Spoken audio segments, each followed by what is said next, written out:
Praise the Lord God. Hallelujah.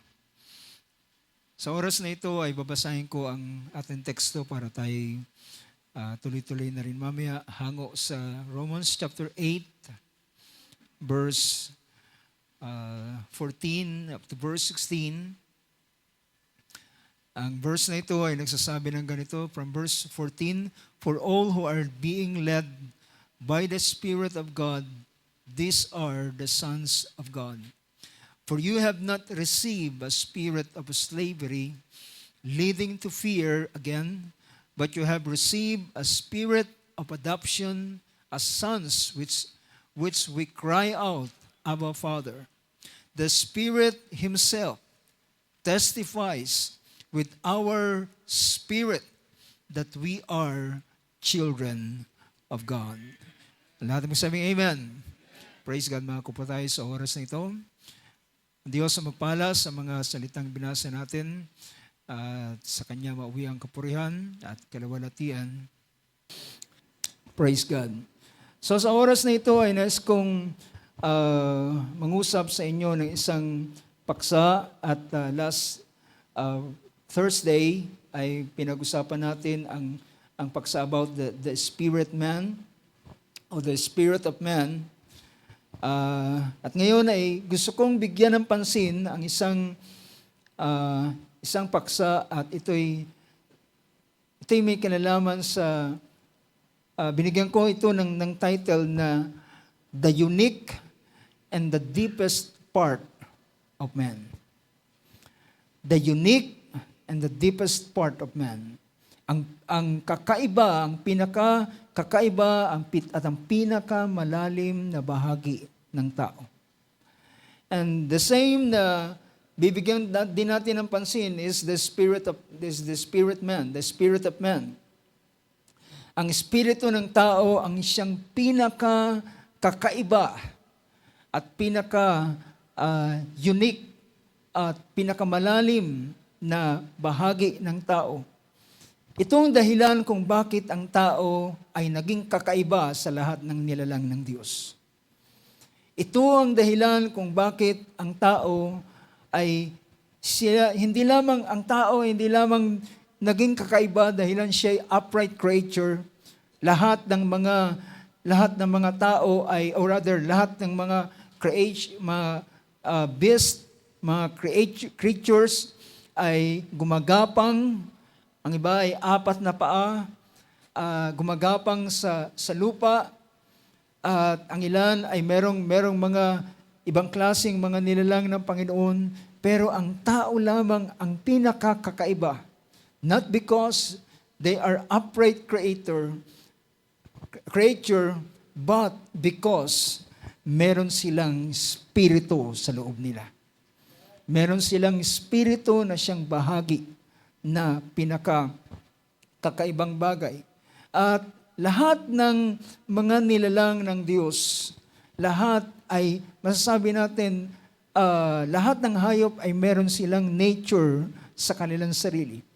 Ang sabihin natin, ang baboy ay merong nature sa kanyang sarili, pero at ang lahat ng mga hayop, ang tupa, ay meron siyang nature sa kanyang sarili. Ang nature ng tupa ay maamo, patient, siya ay mapagtiis, anuman ang bagay na gawin mo sa kanya ay nabibear niya, kaya niyang tagalan ang lahat ng bagay. Yung shearing ay kaya niyang tagalan. Pero lahat ng ito is just nature ng, sabihin pa natin, mga nature ng hayop na naroon sa kanila. Pero walang anumang bahagi sa kanila na pwede ang Diyos kumonect sa kanila. Walang anumang bahagi sa kanila na pwede ang Diyos makakonect at makakontak sa kanila. At yan ang kakaiba ng tao. It's just an introduction, mga kapatid, para tingnan natin ang isang bagay. So, gusto kong ipakita muna sa inyo ang ilang slide na aking ginawa. At ito ay bigyan natin ng pansin. Problema, hindi yata ako makakonect. So, pwede mo i-display? Hindi ako makakonect sa ating Wi-Fi. So, yung huling part na aking sinend.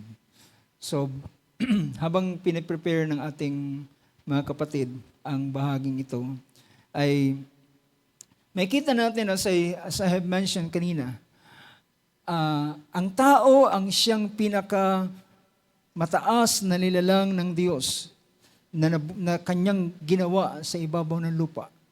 In fact, mga kapatid, alam niyo ba kung bakit nahuli? Bakit? Kala ko ba ang tao is special? Dapat siyang unang nilalang. Well, mga kapatid, usually ay yung finale ang pinaka, ano yun, di ba?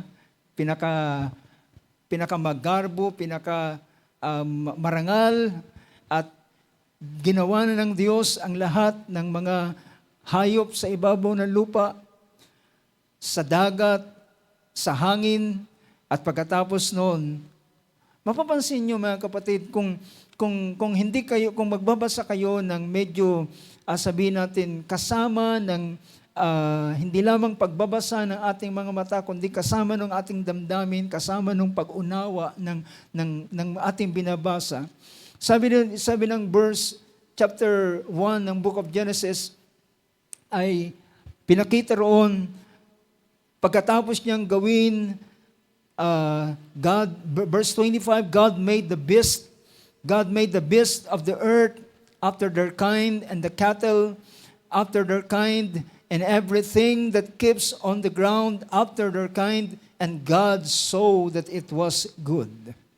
And verse 26, then God said, mapapansin niyo mga kapatid yung bahaging ito, then God said, so hindi lamang siya basta naglikha ng tao, then God said, kanyang kinuha ang isang atensyon, sabi niya, let us make man in our image, according to our likeness, and let them rule over the fish of the sea, and over the birds of the sky, and over the cattle, and over the earth, and over every creeping thing that creeps on the earth.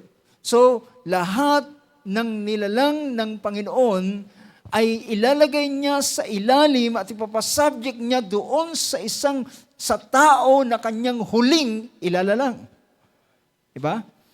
Yung tao na kanyang huling lalalangin ay lahat ng creation niya na kanyang ginawa ay ilalagay niya sa ilalim ng kanyang authority upang siya ang mamahala dito. Kaya sabi roon, then God said, let us make man in our image according to our likeness, and let them have dominion. At pinakita niya yung ganitong bagay.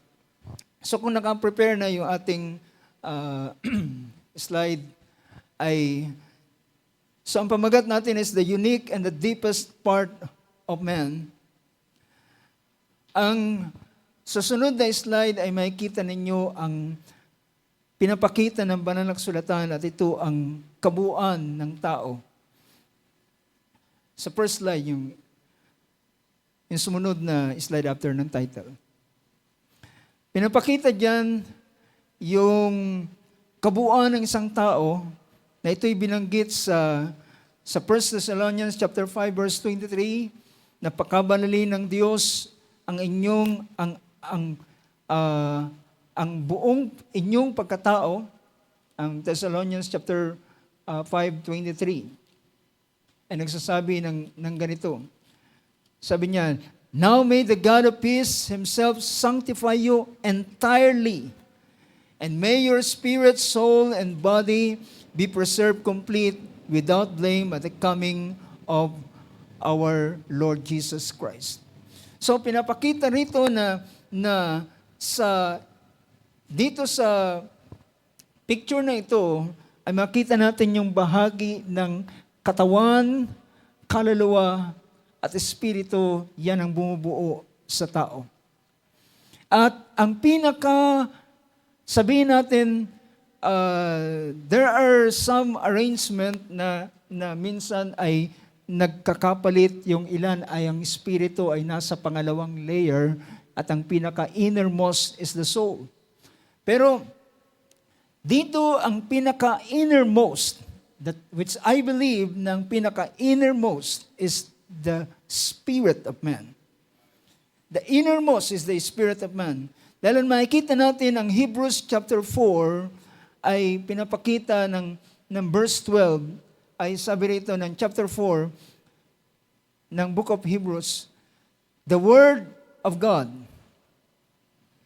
For the word of God is living and active, and sharper than any two-edged sword, and piercing. Yung salita po yan na salitang piercing ay yung pag-penetrate. Diba? Pag-penetrate mula sa labas, papunta sa pinaka-core niya. For the word of God is living and active. Ang salita ng Diyos ay buhay at sabi rito, living and active, and sharper than any two-edged sword, and piercing. Sa ibang salin ay kayang mag-slice o mag-divide. Pero ang original translation, original Greek word na pinagmulan is piercing. Ito yung parang kung nakita ka ng parang matulis na bagay na ibinabaon na nagpe-penetrate. And piercing as far as the division of soul and spirit. So makikita natin dito na pinapakita na ang pinaka-innermost is the spirit. You get the point? Based on this verse, ay makikita natin is piercing as far as the division. So kagaya po nung ating mundo, ay ito ay binubuo ng ano yan? May 3 layers, yung crust, yung mantle, and core. Tama ba yung arrangement ko? Baka nagkakamali na ako sa science. So yung pinaka-core niya, yung pinaka-gitna niya, ay yun yung kumbaga sa tao naman, ang pinaka-core ng tao, ang pinaka-gitna ng tao, ang pinaka-kalaliman ng tao ay yung spirito.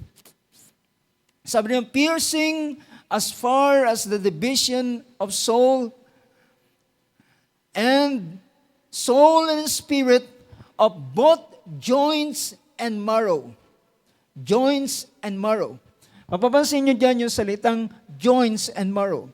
Yung marrow ay ito po yung bahagi ng bone na yung joints ay dalawang buto na pinagsusugpong na ngunit yung bone ay makita natin kapag sabihin natin dinisect or binuksan ang buto, sa loob ng bone ay naroon yung marrow.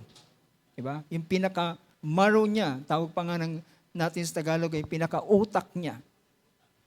Bone and marrow, both joints and marrow, and able to judge the thoughts. Ang thoughts ay may kinalaman ito sa bahagi ng kaisipan ng tao, and intention of the heart. Yung intention of the heart, ito ay ang pinagmumulan nito ay ang spirito.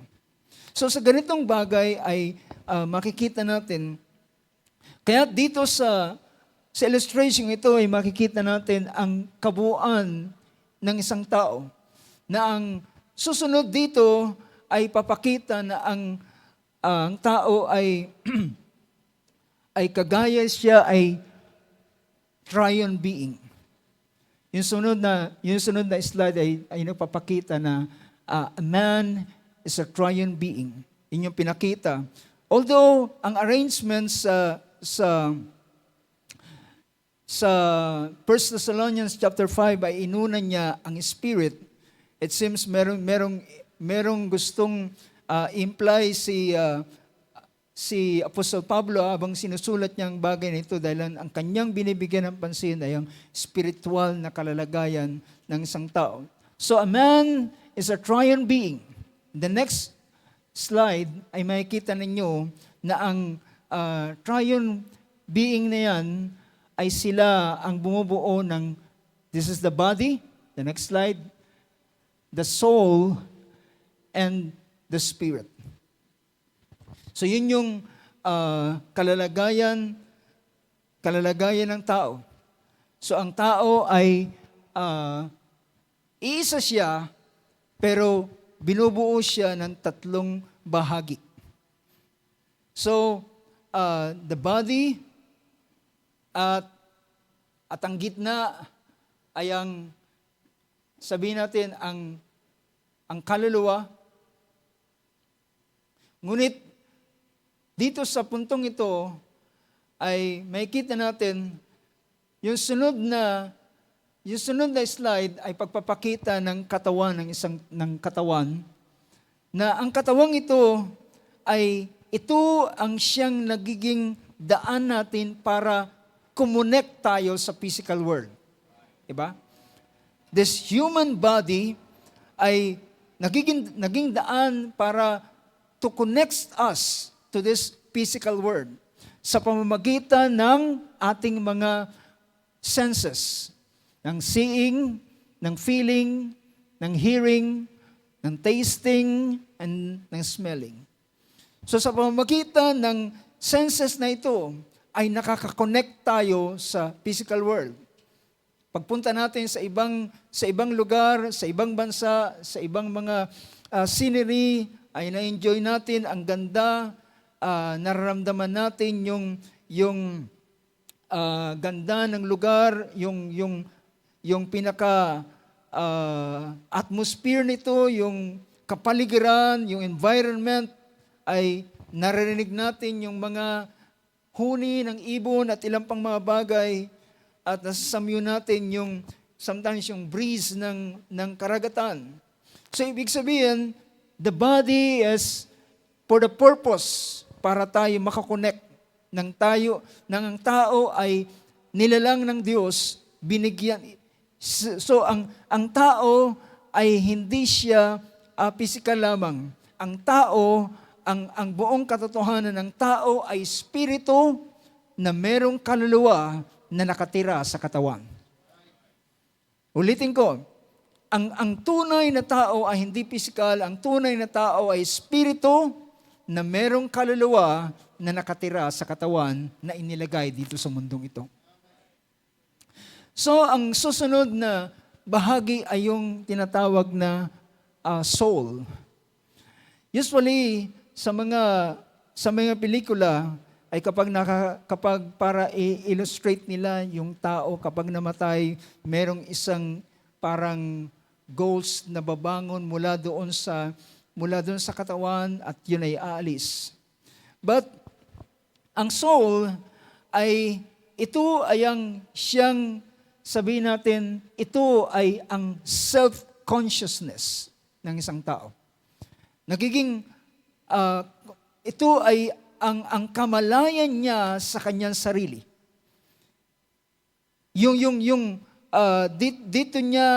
Dito siya, dahil nandito yung sumunod na illustration, yung bahaging yan ay pinapakita na dahilan, kaya siya pinapakitang ang kaluluwa, ang siyang self-consciousness ng isang tao, dahilan nandun sa kanyang kaluluwa, naroon ang will, ang pagpapasya, ang pagpili, kung ano ang kanyang gugustuhin, kung ano ang kanyang pipiliin.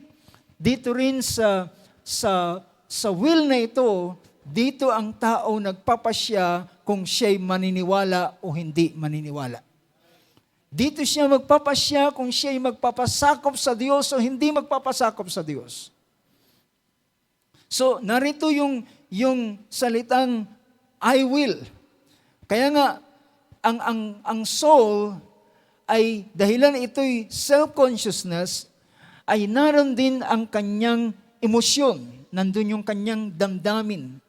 Yung kanyang, sabihin natin, yung ginugusto niya, yung iniibig niya, yung nasasaktan siya, yung emosyon ng isang tao ay narito sa bahaging ito ng kaluluwa ng isang tao. Minsan, Inisip natin na itong lahat ay nasa katawan. Pero ang will, ang emotion, at ang mind ay narito ito sa bahagi ng kaluluwa ng isang tao. Sa bahagi ng mind ay nariyan po yung imagination, memory, yung conscience ng isang tao ay naroon sa bahagi ng mind. Di ko na lang nailagay.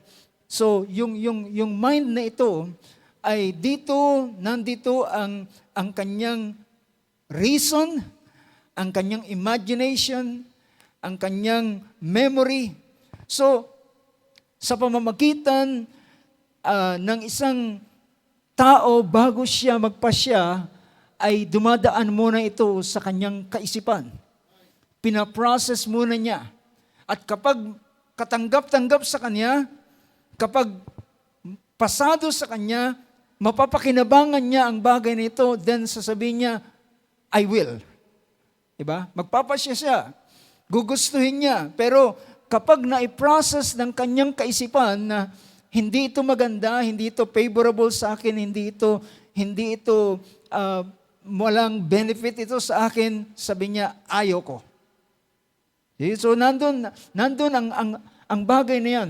Pag hindi ko yan magugustuhan, hindi ako masisiyahan diyan, hindi ako liligaya diyan, hindi ako masakit yan para sa akin, sasabihin niyan, ayaw ko niyan.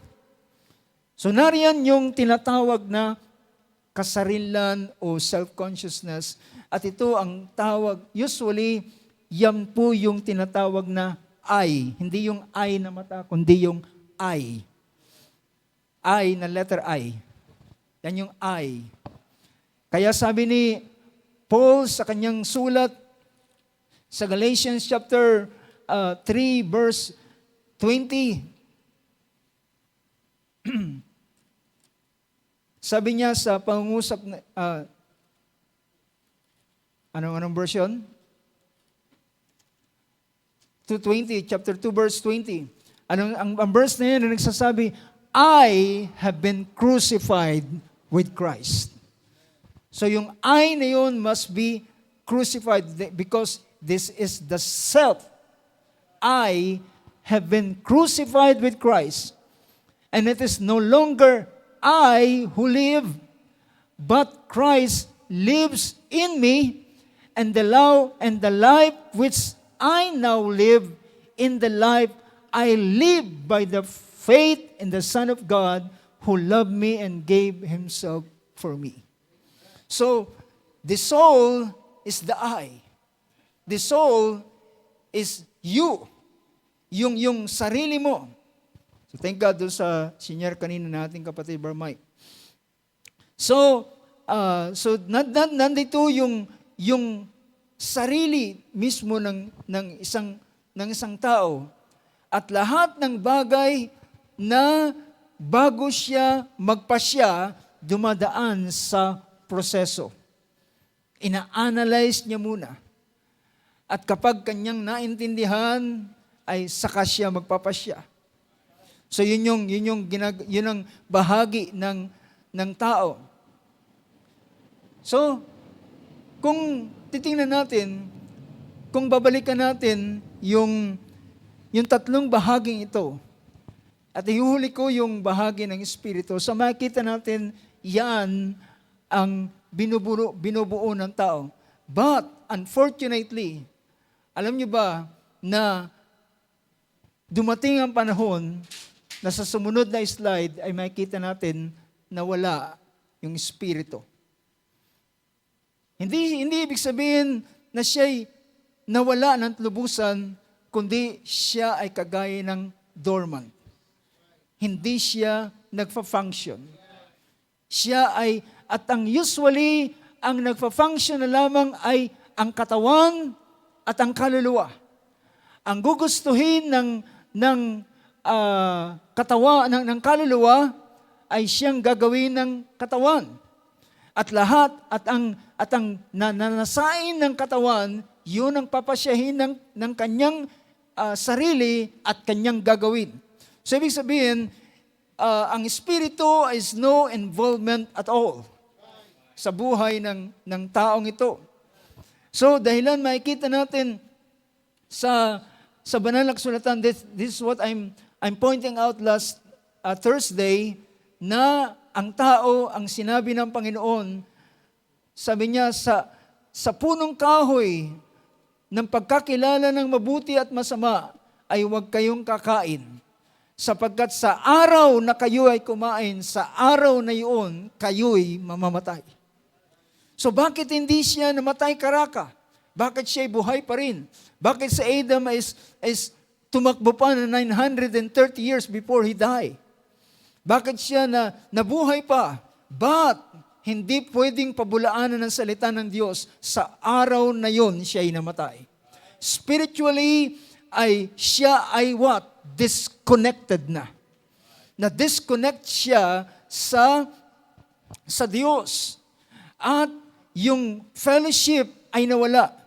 That instead of pagdating ng Diyos sila ay tatakbo papalapit sa Diyos at makikipag-fellowship sa Diyos.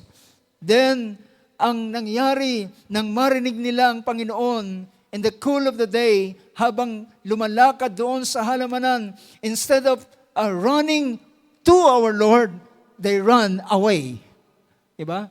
Tumakbo sila palayo sa ating Panginoon. Naghanap ng punong kahoy na pwede nilang pagkublihan, at nang sila'y tinawag, sabi niya, Panginoon, ayaw naming humarap sa iyo sapagkat kami hubad. At sabi niya, sinong nagsabi sa inyo na kayo hubad? Kumain ba kayo ng bunga ng pagkakilala? Sabi niya, then doon na sila nagturoan ang babae na binigay mo sa akin. So, yung nang sila ay bigyan ng damit, sa verse, doon sa chapter 3, verse 21, ay pinakita na ang tao ay laman na siya.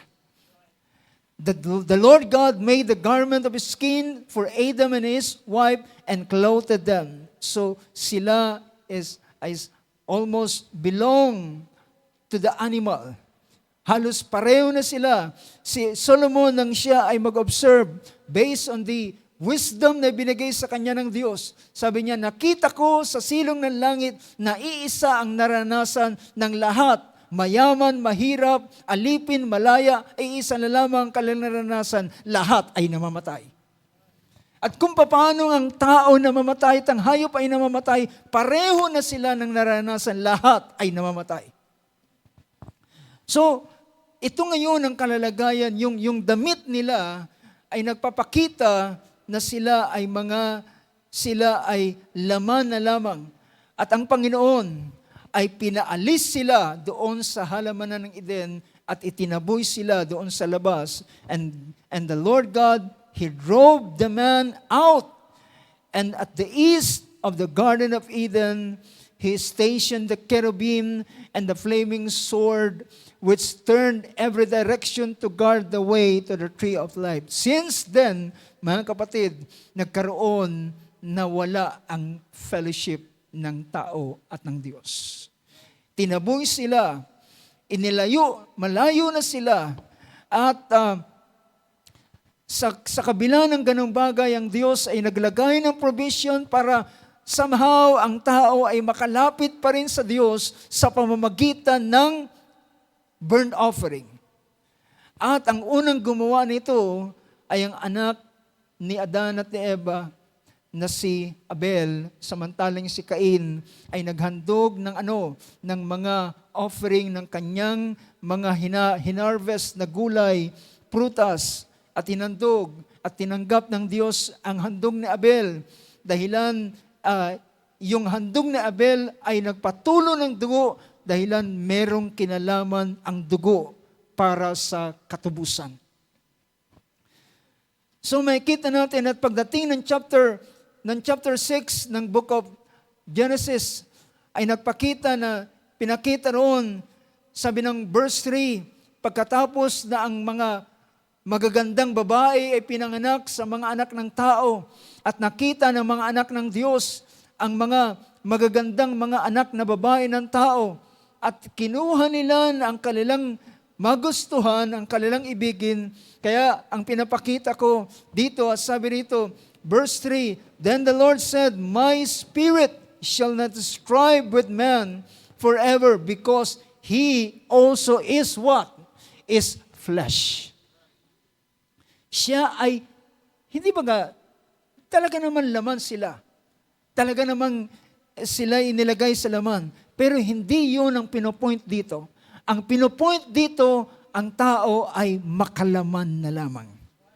Lahat ng gustuhin ng kanyang sarili, ng kanyang kaluluwa, at lahat ng nasain ng pita ng laman, gustuhin ng laman, ay yun yung kanyang binibigay. Yun yung kanyang ginagawa. So, kahit meron silang asawa at kukuha sila kung ilan ang kanilang nanaisin. As sabi nito, My spirit shall not strive with man because he also is flesh, nevertheless, that his days shall be 120 years. So, makita natin ang ganitong bahagi ng buhay ng isang tao. Kung babalikan natin yung illustration na yan, ang nangyayari sa tao ay wala nang ano pa mang may kinalaman sa Diyos, di ba? Wala nang may kinalaman sa Diyos. Lahat ng mga bagay na kanyang ginagawa ay para sa kanyang sarili at para sa kanyang kasiyahan, satisfaction ng kanyang laman. Kaya sabi rito ng Book of Ephesians chapter 2. Anong sabi riyan? Sabi rito ng verse na yan. Ephesians 2. Sabi rito, verse 1, And you were dead in your trespasses and sins. Ano ang namatay? Ang spirito ng tao ay hindi na active. Hindi na nagfa-function. Siya ay dormant na lamang. Hindi na gumagana, sabihin pa natin. In which you formerly walked according to the course of this world, according to the prince of the power of the air, the spirit that is now working in the sons of disobedience. So kung makikita natin dito doon sa illustration yon, ay pinapakita na ang tao sa ganitong kalalagayan ay prone sila sa influence ng espiritu ng kaaway.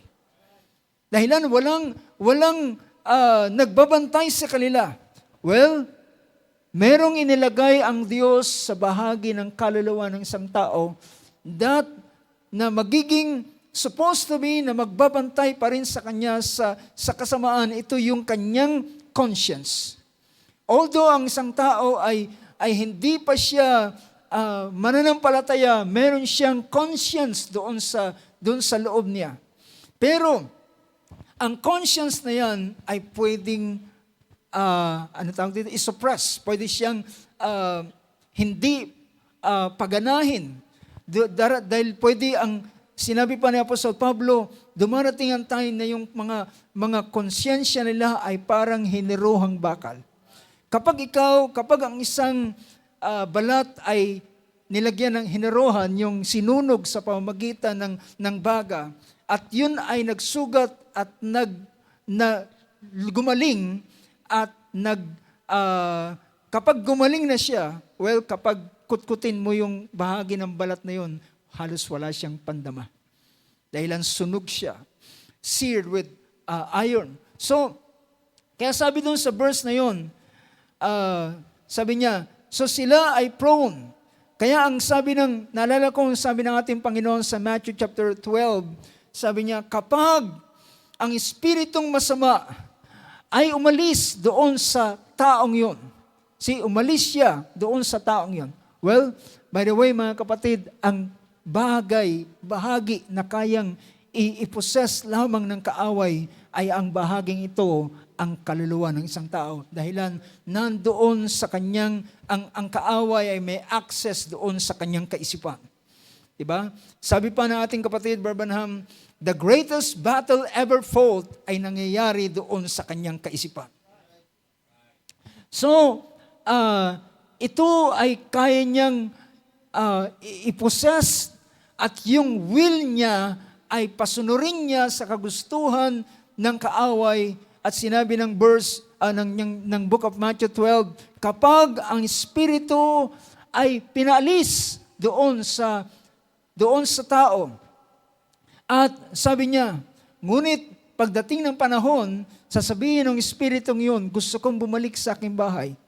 At ang gagawin niya, pagbalik niya doon sa taong ito, ay ang kanyang, dahilan siya'y nilinis, dahilan pinaalis ang Espiritu, siya'y malinis at gayak, siya'y papasok.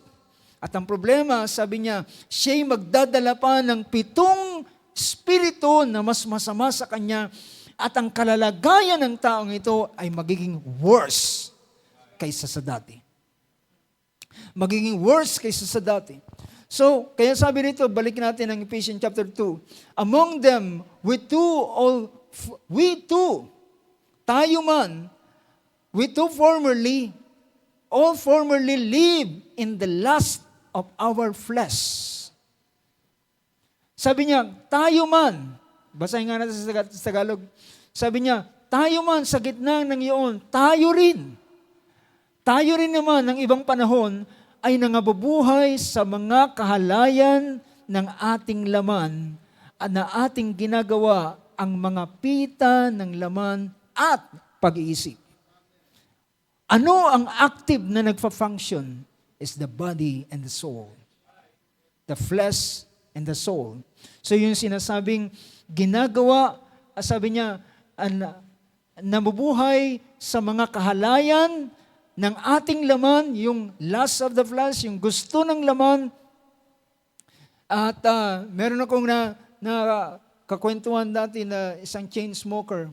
Sabi niya, alam mo, kapag naisip ko na wala na akong sigarilyo, nawawalan ako ng ganang pagkain. Nawawalan daw siya dahil automatic na kapag nagkumain, then hinahanap na ng yung susunod na gagawin niya ay maninigarilyo. Sabi niya, ng unang panahon ay nabubuhay sa mga kahalayan ng ating laman. So yun ay mga vices at di lamang mga vices kundi humahantong sa kasalanan na kinocommit ng laman at ang pinaka worst na pwedeng i-commit ng isang tao, sabi ni Apostol Pablo sa Book of Corinthians, lahat ng kasalanan na ginagawa ng tao ay labas sa katawan, pero ang pakikiapid ay nagkakasala siya sa kanyang sariling katawan. Dahilan ng katawan ay para sa Espiritu ng Diyos, ngunit ginagamit niya sa kanyang sarili. So, na ating ginagawa ang mga pita ng laman at ng pag-iisip, at tayo nooy katutubong mga anak ng kagalitan, gaya rin naman ng iba. So makikita natin na sabi niya, ngunit ang sumunod na verse ay pinakita roon, ngunit sabi niya, datapwat ang Diyos palibhasay mayaman sa habag at sa awa. At dahil sa kanyang malaking pag-ibig, sa kanyang inibig sa atin, nang tayo ay verse 5, bagamat tayo mga patay dahil sa ating mga kasalanan, tayo'y binuhay na kalakip ni Kristo. So ano yung hindi nagfa-function? It is the Spirit. At ano yung binuhay? Ang binuhay ay ang Espiritu ng tao. Ang nakaranas ng resurrection, spiritual resurrection, ay yung Espiritu ng tao. Then even nang tayo ay mga patay dahil sa ating mga kasalanan, tayo binuhay na kalakip ni Kristo sa pamamagitan ng pananampalataya ay tayo'y nagaligtas. So tayo'y binuhay at sabi rito ng verse 6, sa verse 6, at tayo'y ibinangong kalakip niya at pinaupong kasama niya sa sangkalangitan kay Kristo Jesus. So, ang sumunod na kalalagayan ng tao ay naging mas, sabihin natin, siya ay naging kakaiba. Siya ay umangat. Siya ay naging above doon sa lahat ng mga nilalang na tao. Kaya makikita natin sa mga sa susunod na slide. So, pwede mo bang ipakita yung tatlo na kumpleto sila. Pero ito ay, ang katawan ay para sa makakonect ka sa mundo. Ang kaluluwa ay ang iyong sarili. Pero ang espiritu ay siyang paraan upang ang Diyos ay makakonect siya sa iyo.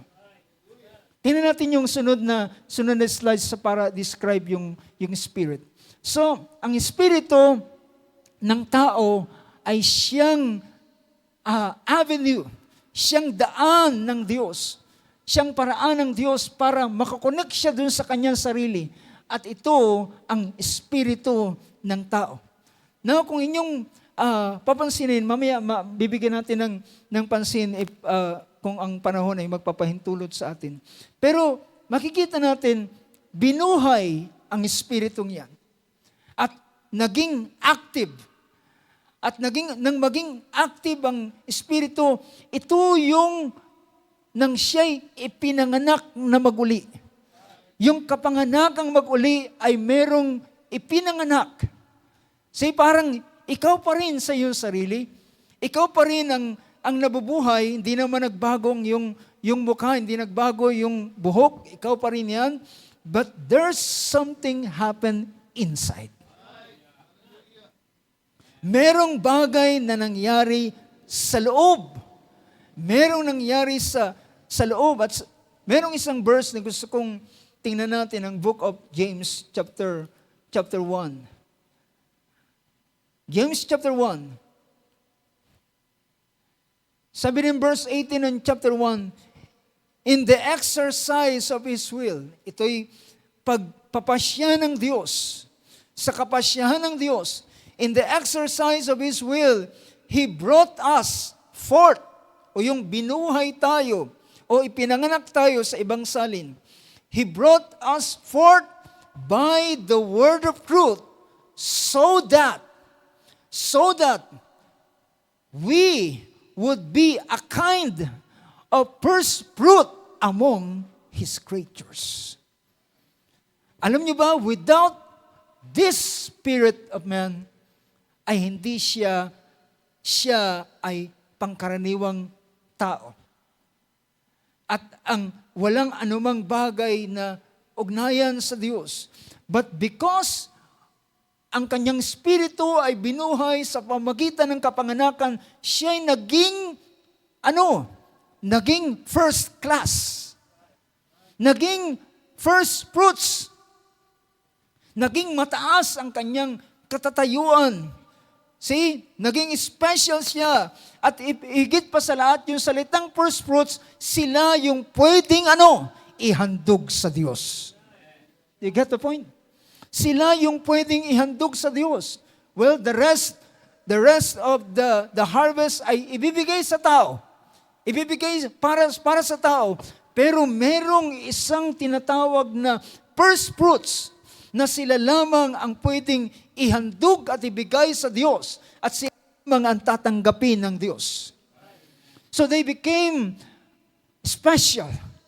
They became the best. Sila ay naging mataas ang kanilang katatayuan, hindi dahilan sa kanilang magandang karakter, magandang ugali, o anumang mga bagay. Hindi yun dahilan. Sabi ni Apostol Pablo, sabi niya, sa laman ay wala kang anumang makikitang mabuting bagay. Nothing. Wala kang anumang makikitang anumang bagay na mabuti doon sa isang tao na hindi binuhay ang kanyang espiritu. Kaya siya naging special. Kaya ang whole being na ito ay naging special sa Diyos. It is because of the Spirit na siyang bahagi na doon ang Diyos ay pwede na ngayong makakonekta sa Kanya. Wala siyang pagkakataon. Well, ang kaisipan ng tao ay busy. Ang mga pinapasya ng tao ay ang mga lahat ng bagay na gusto niya. Ang iniibig niya ay yung mga magbibigay ng benefits sa kanya. So, sarado ang pintuan para sa Diyos, di ba? Sarado, walang access ang Diyos sa tao. Well, kaya nga, supposed to be, ang Diyos ay meron siyang bahagi dito sa kaisipan ng tao. May mga panahon siya ay nananaginip, may mga panahon na meron siyang alaala sa ilang mga bagay, ngunit ang lahat ng bagay ay dumadaan sa proseso. At ang humaharang na lahat ng bagay sa tao, sa sarili niya, ay yung kanyang kaisipan, yung kanyang damdamin, at yung kanyang kapasyan. At kung ito ang laging mamamayani, walang puwang ang Diyos. But thank God, mga kapatid, nang binuhay niya ang bahaging ito, ngayon, ito yung portion na merong konekta sa Diyos. Now, gusto kong bigyan ng pansin ang ilang bagay.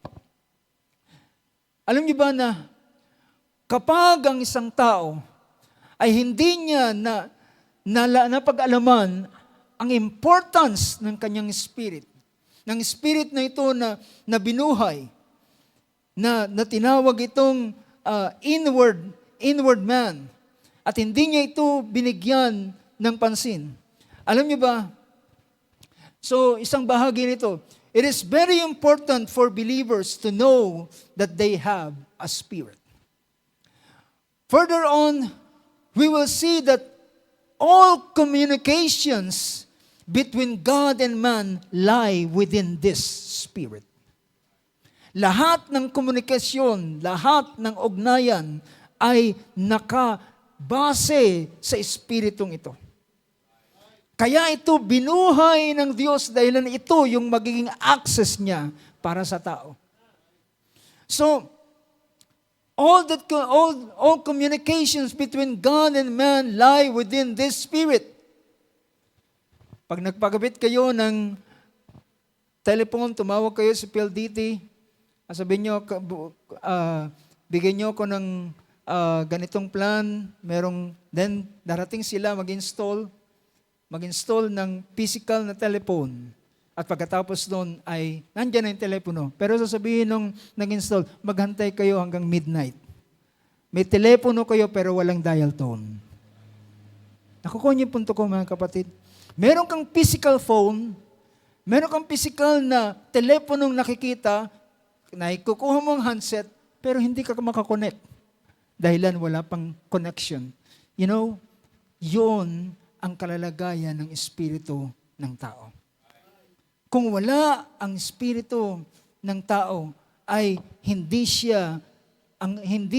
ang Diyos makaka-connect sa Kanya, at siya rin naman ay hindi makaka-connect sa Diyos. And that's the reason, mga kapatid, in the Old Testament, because ang kanyang espiritu ay hindi pa nakuquicken. Ang espiritu ng tao hindi pa nakuquicken. Ang Diyos ay kinakailangan niyang, minensyong ko na ito dati, meron siyang 2 ministry na mahalaga na ibinigay sa Mosaic Law. Yan ang prophet and priest. Diba? The prophet and priest. Yung prophet ay kumukuha ng salita galing sa Diyos at sinasabi sa tao. Samantalang ang priest naman, ang gawain ng priest ay kumukuha ng mga hinaing ng tao at dadalhin naman sa Diyos.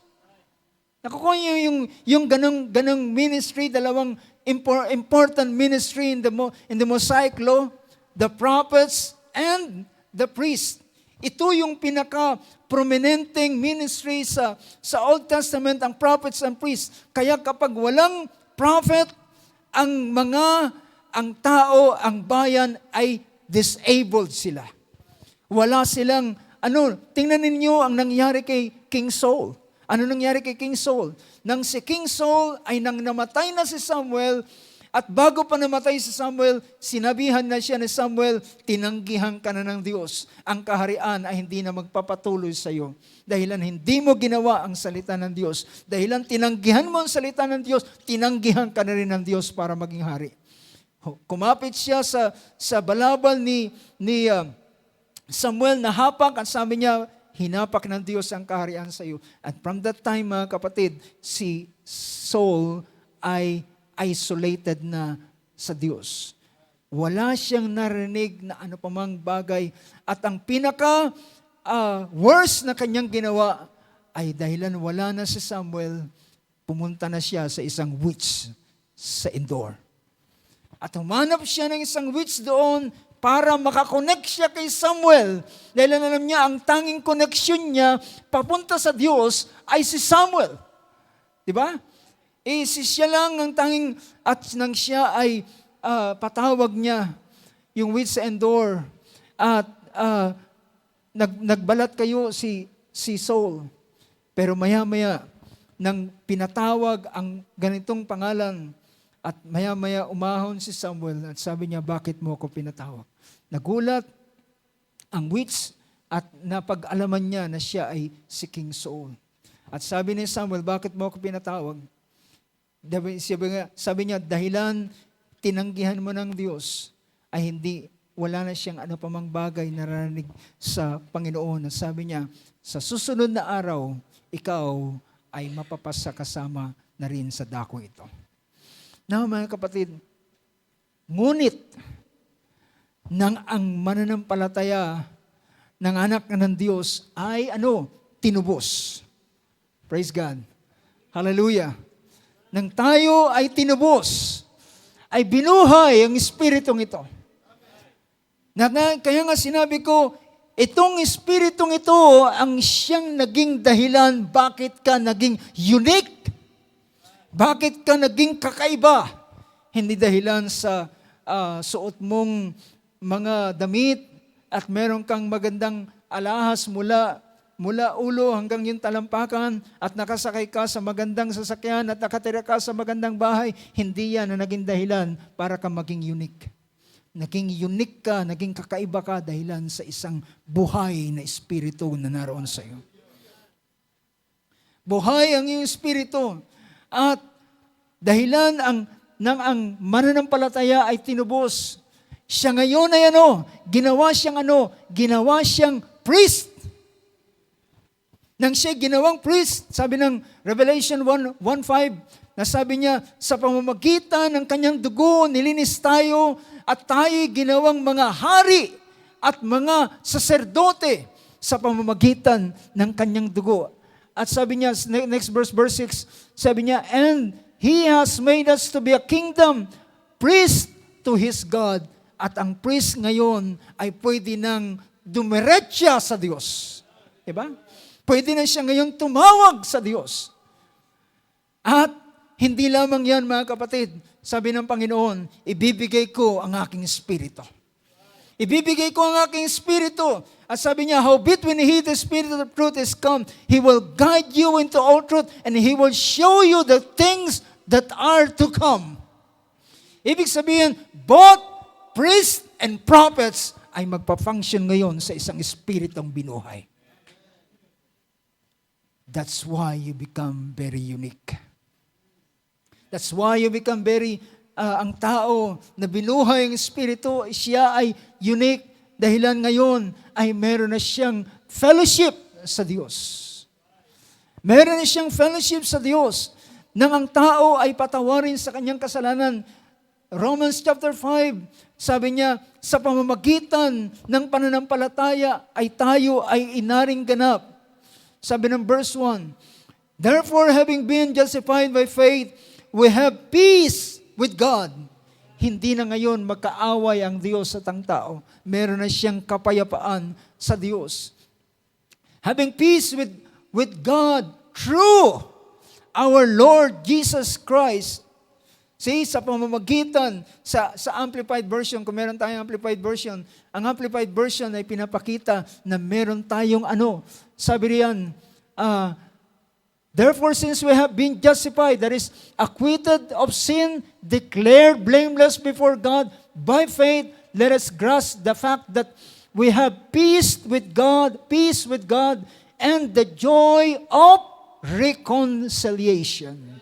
The joy of reconciliation with Him through our Lord Jesus Christ, the Messiah. So merong isang bahagi na pinapakita dyan, tayo ay merong tamang katatayuan sa harapan ng Diyos because of this reconciliation. So ngayon, nakikita natin ang bahaging ito. So ilang sandali. So nakita natin na all communications between God and man lie within this Spirit. Ito ang pinaka-ugnayan ng tao at ng Diyos. So, sa isa pang bahagi na gusto kong bigyan ng pansin,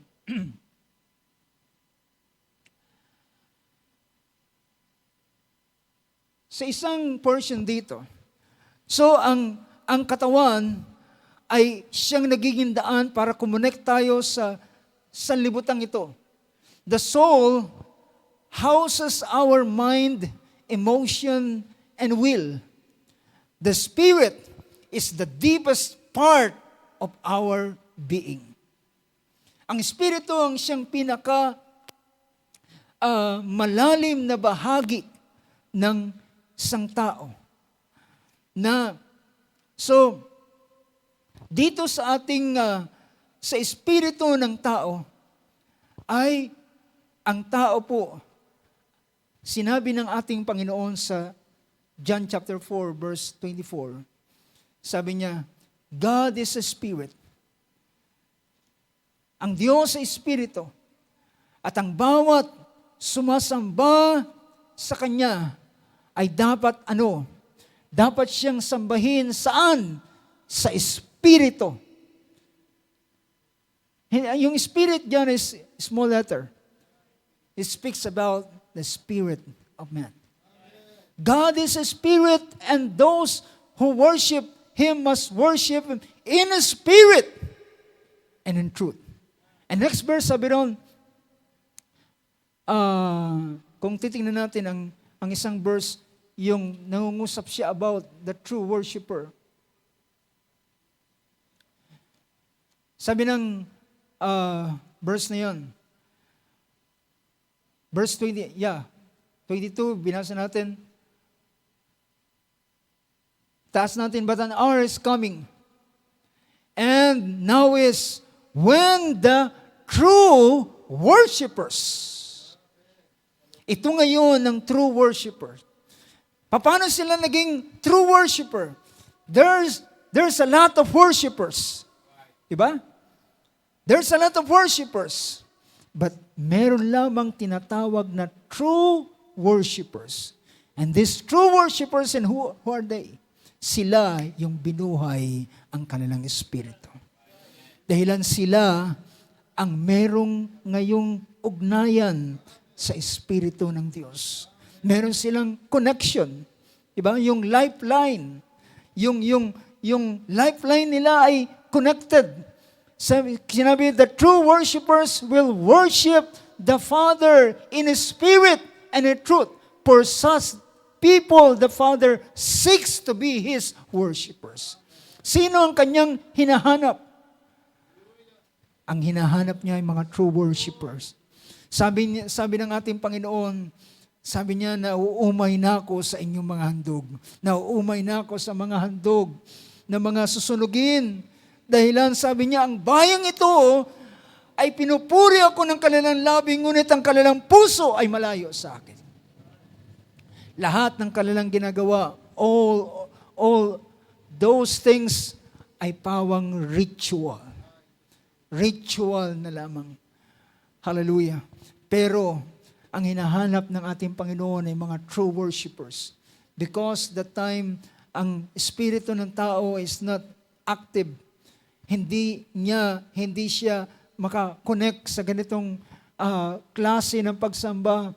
At sabi niya, dapat ang tao ay sambahin ang Diyos sa pamamagitan ng Espiritu at ng katotohanan. Must worship Him in Spirit and in truth. Now, paano ito nangyari? Nangyari ito after na sinabi rito ng banal na sulatan sa Titus chapter 3 verse 5. Ang Titus 3 verse 5 ay naganap ang tinatawag dito ni Apostol Pablo kay Titus na regeneration. He saved us, verse 5, He saved us on the basis of what? He saved us not on the basis of deeds which we have done in righteousness. So, ang pagliligtas sa atin ay sinabi ng banal na sulatan, hindi dahilan sa basihan ng iyong mabuting bagay na ginawa. Hindi yan ang basis. But, according to what? To His mercy, by the washing of regeneration. Yung washing ay nag-produce ng regeneration.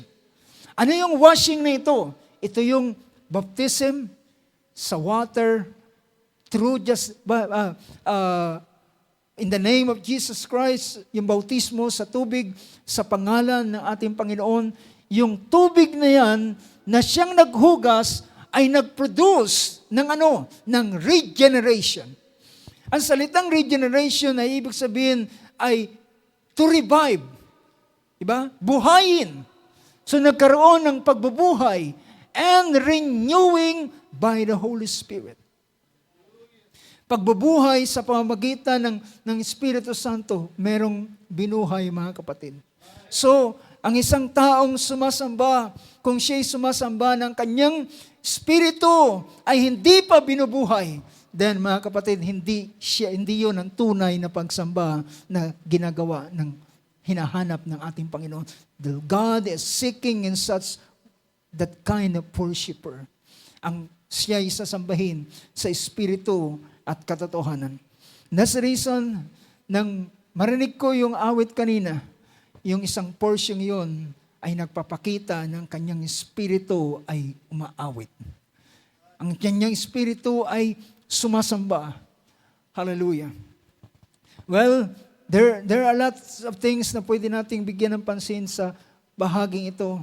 Well, exactly, ang spirit, dito tayo sumasamba.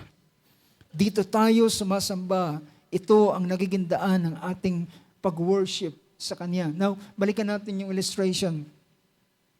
At sa ilang sandali bago tayo magtatapos.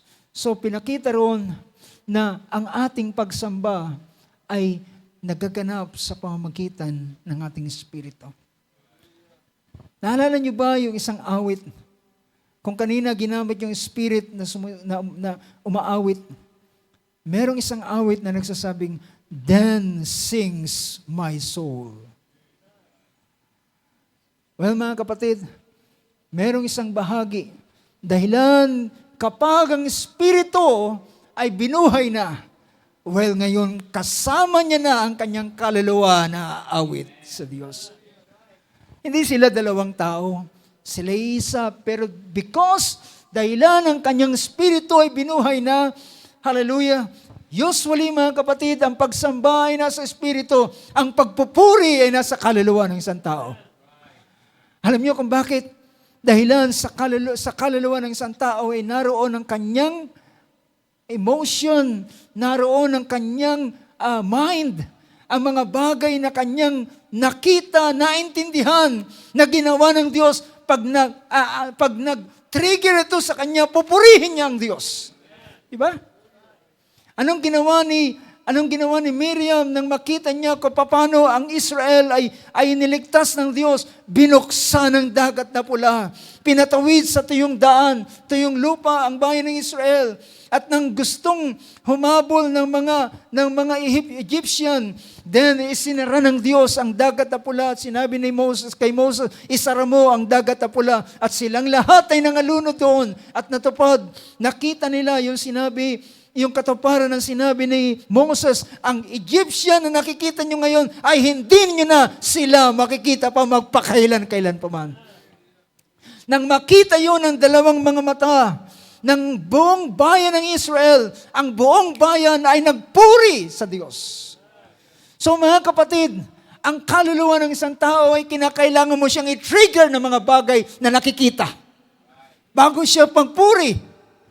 So I hope mga kapatid, sa uling maaraw nito, matutunan natin ang isang pagpupuri na hindi tinitrigger ng anumang mga bagay na nakikita. Kailangan minsan may makita, kailangan may maramdaman, kailangan may bagay na magpasaya sa kanya bago siya magpuri sa Diyos. Pero mga kapatid, kapag ang espiritu ng tao ay pinuhay na sa kanya, siya ay magpupuri, siya ay sasamba. Ano sabi ng awit? Pinupuri kita hindi dahilan sa kung anong ginawa mo sa akin, kundi dahilan ikaw ay ikaw. Sinasamba kita dahilan ikaw ay ikaw. Wala pa siyang ginagawang anumang bagay sa iyo, pero dahilan sa lahat ng bagay na kanyang ginawa sa iyo, ang iyong kaluluwa ay konektado at pagaganahin mo ngayon ang inyong imagination sa lahat ng kanyang dakilang bagay na ginawa, and then you will praise God because of that. Pupurihin mo ang Diyos dahilan sa ganung bagay. Mga kapatid, our imagination is a perfect tool na binigay ng Diyos sa atin para alalahanin natin ang kanyang mga gawa. Diba? Yung ating memory at yung ating imagination, yung memory ay magre-recall ng isang pangyayari. Yung imagination ay magpipicture ng bagay na nangyayari yon. Amen? Oh, what a blessing mga kapatid. Ang imagination at ang memory ay binigay ng Diyos. Hindi para sa mundong ito, sa sanlibutan ito. Ibinigay yan ng Diyos para maging tool para ikaw ay maglingkod at magpuri sa Kanya. That's a better thing mga kapatid. Wag lamang tayo maging soulish na kinakailangang pag walang gawang Diyos parang Israel. Pag wala silang nakikitang gawa ng Diyos, saan ang Diyos? Kasama ba natin ang Diyos? Nauuhaw kami, walang tubig. Nagugutom kami, walang pagkain. Mabuti pa sa Egypt. Oh, pag mayroong tubig na rumagasa, purihin ang Diyos, purihin ang Diyos. Nasa amin siyang kalagitnaan. Pero pag wala na, nasa na yung kanilang pagpupuri? I hope mga kapatid, ma-differentiate natin ngayon ng ating mga pagpupuri. Saan ba nakabase ang ating mga pagpupuri? Sa mga bagay lang ba na ating nakikita? O tayo ay ang lahat ng kanyang dakilang gawa? Ano yung sabi ng isang awit? Count His blessing, name Him one by one. Bilangin mo ang kanyang pagpapala by your memory and picture it out by your imagination. Hallelujah. At kung merong kaaway na magsasabi, magpupuri ka ganyan, then use your reasoning. Amen? Use your reasoning and i-counter mo yung sinasabi ng kaaway. Well, mga kapatid, that's the purpose of our reasoning. Ang reasoning hindi para kontrahin ang salita ng Diyos. Diba? Minsan, maraming mga matatalino ang reasoning, ginagamit nila to disprove and to give false witness para sa salita ng Diyos. But mga kapatid, our reasoning, our memory, and our imagination, and even our conscience ay nilagay ng Diyos para magkaroon siya ng channel papunta sa kaluluwa ng isang tao. So, makita natin ang ganitong bagay. So ang spirit ng tao is the seat of worship. Pero meron pang isang bahagi dito sa ang tao ay nag-worship, ang tao ay merong fellowship. makikita natin ngayon na na-restore talaga ang Garden of Eden. How many can say amen to that? Na-restore talaga ang Garden of Eden. Binuksan uli ang Tree of Life. Hallelujah. Nagkaroon uli ng fellowship ang tao at ang Diyos. Hindi siya umaalis sa kanyang lugar, but His Spirit is connected to God's Spirit. At meron siyang fellowship. At sabi ng Panginoon, behold, I stand at the door and knock. If anyone hears my voice and opens the door, and I will come into him and dine with him. Makikipag-fellowship siya. At meron pang isang bahagi rito. At ito ay ang intuition. Ito ay ang direct revelation na nanggagaling sa Diyos. Na ito, ang Espiritu, kapag siya'y binigyan ng intuition, ang Espiritu ay naniniwala, pero pagdating doon sa kaluluwa niya, ay mag-iisip, paano mangyayari yun? Si Abraham ay binigyan ng pangako. Sabi niya, bibigyan kita ng anak. Pero nung una, pinaprocess niya lagi sa kanyang kaisipan. Sabi niya, matanda na ako, mamamatay na ako, 90 years old na ako, wala ka pa ring anak na binibigay sa akin. Pero ang Panginoon ay nilabas siya doon sa labas. At pinakita sa kanya ang between. So ito ay pagpapakita ng kagaya ng isang taong sumasampalataya sa kabila na hindi pa niya na ipaprocess ng kanyang kaisipan. Nang makita niyang between sa langit, sabi niya, ganyan karami ang binhi na aking ibibigay sa iyo. And Abraham believed God. He believed God. And his faith is counted for him as righteousness. Ibinilang na katwiran yung kanyang pananampalataya, although hindi pa niya ito mai-process. Paano mangyayari? And at the end, yung kanyang perfect faith ay sinabi na hindi na siya nakatingin sa anumang mga possibility at mga obstacle at mga impossibilities. Ang tiningnan niya na lamang ay walang iba kundi ang salita ng Diyos. And you know, mga kapatid, dito dumarating ang pahayag ng Diyos sa bahagi ng Espiritu. Ito ngayon ang function ng Spirit ng tao. Ang worship, ang fellowship, ang intuition, o ang revelation, ito ay biglang dumarating at iyong pinaniniwalaan but sometimes ay iyong iniisip, paano yun mangyayari? But kahit ano pa man ang bagay na yun, ay ikaw ay sumasampalataya doon sa iyong spirito. At yun ay bagay, hallelujah, na pagpapahayag. Now, makikita natin, yun ay gawain. Now, siguro, and further sa ganitong bagay, ay bibigyan natin ng pansin sa mga susunod. But because of time, ay hindi natin mabibigyan pa ng pansin ang ilang mga bagay. But, hallelujah, nakita natin paano ang Espiritu ay binuhay. How this Spirit of man ay binuhay ng Diyos. Praise God. At yun yung nangyari sa Book of Ezekiel, chapter 36, verse 25. Sabi niya, I will sprinkle you with clean water. I will cleanse you from all your iniquities and all your idols. And I will put a new spirit within you, and I will take this stony heart, and I will give you a new heart of flesh. Amen. Dahilan, at sabi niya, I will put my spirit, and I will cause you to walk in my statutes and my commandments. Yun ay nasaan? Nasa second covenant. Nasa bagong tipan. Wala yan sa lumang tipan, wala yan sa Old Testament. Nangyari yan. Ngayon, lahat ng kabahagi at kalakip ng New Testament, ito ang kanyang naranasan. Their spirit has been renewed. Their spirit has been revived. Binuhay, ginising, pinukaw, at ngayon ikaw hallelujah, this whole being ngayon ay pwede nang magamit ng Diyos, ma-access, hallelujah, from His Spirit to His soul and to His body.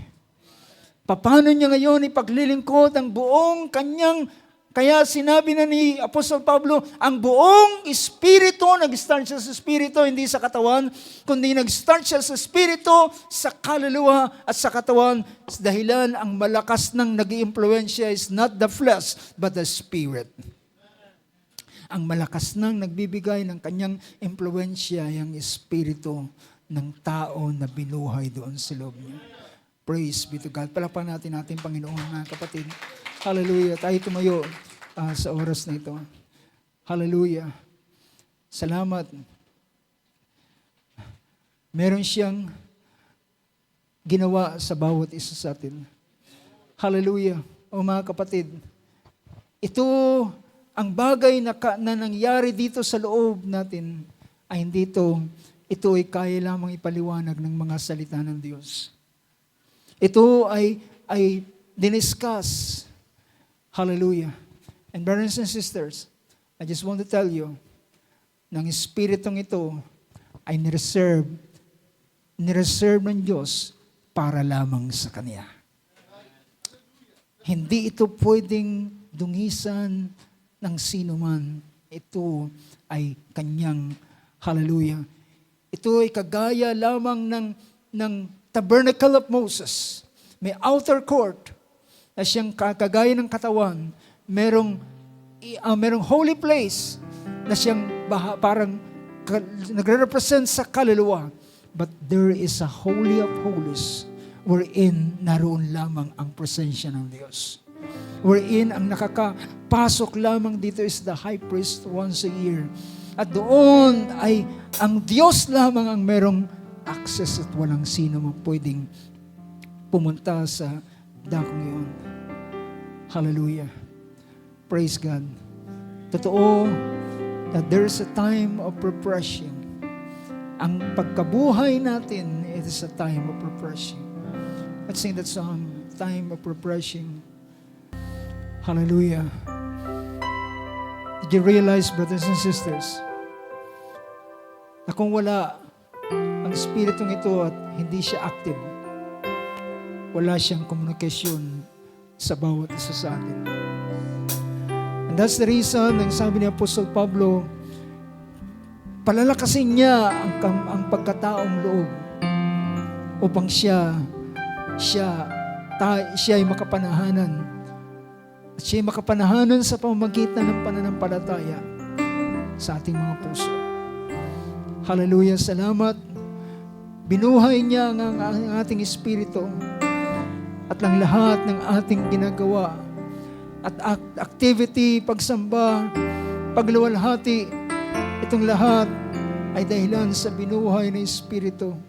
Hindi ito dinidikta ng ano paman. Hallelujah. Datapwat, kapag ang kaluluwa ay lumakip ng labis sa espiritu, hallelujah, ang taong ito ay maging isang spiritual na lalaki at babae. Na ang kanyang pinapakinggan at ang nagkakaroon ng preeminence, kataasan sa kanya, hallelujah, ay ang kanyang espiritu. Ay manalangin, Ama naming Diyos, nagpapasalamat kami, Panginoon, sa iyong katubusan na iyong ginawa, Panginoon. Salamat, Lord God, sa iyong dugo na itinigis. Dahilan kung hindi natigis ang dugong ito, hallelujah, hindi maaring kailanman mapasok ang sangkalangitan ng pinakabanal na dako. Hallelujah. At ang daang yan ay mananatiling sarado at akapinid at merong kerubin na nagbabantay na hindi walang sino man na pwedeng makadaan at makaparoon. Ngunit Lord God, ikaw ay nagbukas ng daan sa pamamagitan ng iyong katawan ng nabayubay. Ang tabing ng templo ay nahapak mula sa taas hanggang sa ibaba at nalantad ang kabanal-banal ng dako na nagpapakita na ang daan ay binuksan mo na. Ikaw ang siyang naging forerunner papunta sa kaluwalhatian, papunta sa presensya, sa pinakalangit, sa dako na kinaroroonan ng Diyos. Hallelujah.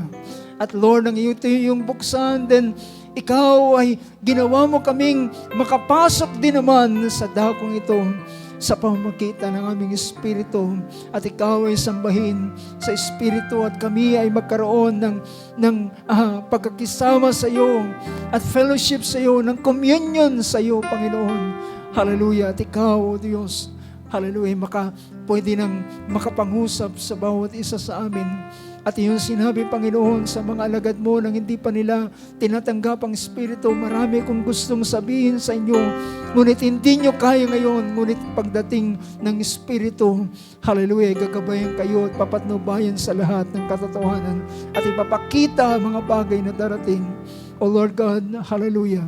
Salamat, Lord, binuksan mo, binuhay mo ang aming Espiritu, at ngayon, nais naming hallelujah, inclined ang aming mga puso at isipan sa iyo, Panginoon, upang ang iyong pangungusap at kapahayagan ay iyong maihatid sa bawat isa sa amin, Panginoon, at may pahayag mo sa amin ang mga bagay na iyong ninanais, Panginoon. O Lord God, ngayon ay meron ng bukas, meron ng access ang bawat isa sa amin papunta sa iyong luklukan, at ikaw ay makapellowship, at pwede na naming dalhin ang aming mga hinaing sa iyo, at pwede na naming marinig ang iyong pangungusap sa amin, Panginoon.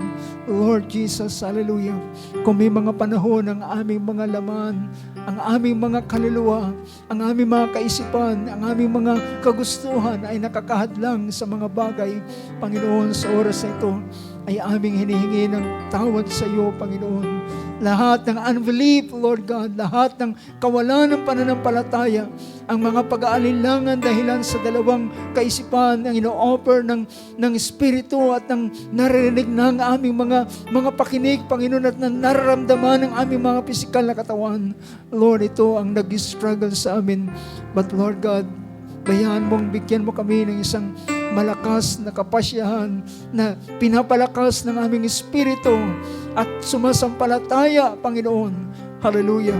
At Lord God, at kami ay aming bigyan ng pansin ang iyong mga salita na iyong pinapahayag sa amin. Lord, we thank you. We thank you. We give you thanks. We give you honor. We give you praise, O Lord God. Hallelujah. Salamat, Lord. At ngayon kami, hallelujah, ay buhay na. At maaaring sa mahabang panahon na hindi namin nare-realize ang ganitong bagay, ang pagkabuhay na yung ginawa sa bawat isa sa amin. But thank God, Lord God, ang iyong mga salita ay nagpapakilala sa amin ang ganitong bagay at yung dinadala sa amin ang liwanag, Panginoon, upang makita namin ang totoong kalalagayan ng bawat isa sa amin, ang tunay na katatayuan ng iyong mga anak sa iyong harapan. And we are your peculiar people, and we are this special people. At kami ang mga first fruits, Lord, at kami ang siyang ihahandog sa iyo. O Panginoon, purihin ka sa oras na ito. Bless your word. Bless the hearts of your people, Lord God. At may we have, hallelujah, continually fellowship and worship, Lord. Hallelujah, sa iyo, Panginoon. And sharing, Lord, ng iyong biyaya at buhay papunta sa bawat isa amin. Binibigay namin sa iyo ang buong karangalan, buong pagpapasalamat. Pinapupurihan ka namin at tinadakila sa pangalan ng aming Panginoong Kristo Jesus. Amen. Amen and amen. Blessed be the name of Jesus. Hallelujah. Palapakan natin ating Panginoon sa oras ito. Habang ating inaawit muli ang awit ngayon, Times of Refreshing, binibigay ko sa ating MC ang panahon.